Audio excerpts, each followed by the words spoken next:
ಕರ್ನಾಟಕದ ಮಾನ್ಯ ಶಿಕ್ಷಣ ಸಚಿವರಲ್ಲಿ ನಾನು ವಿನಯಪೂರ್ವಕವಾಗಿ ಬೇಡಿಕೊಳ್ಳುತ್ತೇನೆ. ಬೆಳಗಾವಿ ಜಿಲ್ಲೆಯ ಹುಕ್ಕೇರಿ ತಾಲೂಕಿನ ಹರ್ಗಾಪುರ ಗ್ರಾಮದ ಸರ್ಕಾರಿ ಹಿರಿಯ ಪ್ರಾಥಮಿಕ ಶಾಲೆಯ ಮುಖ್ಯೋಪಾಧ್ಯಾಯಿನಿಯಾದ ಸುರೇಖಾ ಗಂಗಾಧರ್ ಬಾಯಣ್ಣವರಾದ ನಾನು ಮೊನ್ನೆ ಹೊಸ SDMC ರಚನೆಯಲ್ಲಿ ಬಯಲಾದ ಪ್ರಕಾರ ಎಲ್ಲವನ್ನು ಕಾನೂನಿನ ಪ್ರಕಾರ ನಿಯಮಿತವಾಗಿ ಕಾರ್ಯವನ್ನು ಮಾಡಿರುತ್ತೇನೆ. ಆದರೆ ಕೆಲವು ಅಭಿಪ್ರಾಯಗಳು ಬೇರೆಯಾಗಿದ್ದರಿಂದ ಅದನ್ನು ಮುಂದೂಡಲು 3 ಸಲ ಅವಕಾಶವಿರುತ್ತದೆ.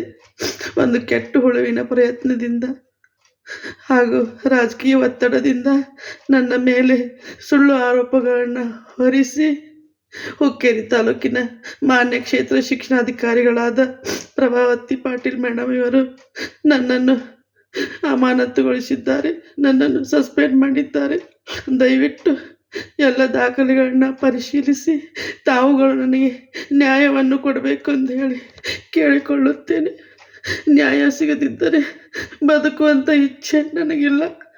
ಪ್ರಾಮಾಣಿಕವಾಗಿ ದುಡಿದು 36 ವರ್ಷ ಸೇವೆಯನ್ನು ಸಲ್ಲಿಸಿದ್ದೇನೆ. ಮಕ್ಕಳೇ ನನ್ನ ದೇವರು, ಮಕ್ಕಳೇ ನನ್ನ ಅನ್ನದಾತರು ಅಂತ ಇಲ್ಲಿಯವರೆಗೂ ಮಕ್ಕಳಿಗಾಗಿ ದುಡಿದಿದ್ದೇನೆ. ದಯವಿಟ್ಟು ನನಗೆ ನ್ಯಾಯವನ್ನು ಸಲ್ಲಿಸಿ.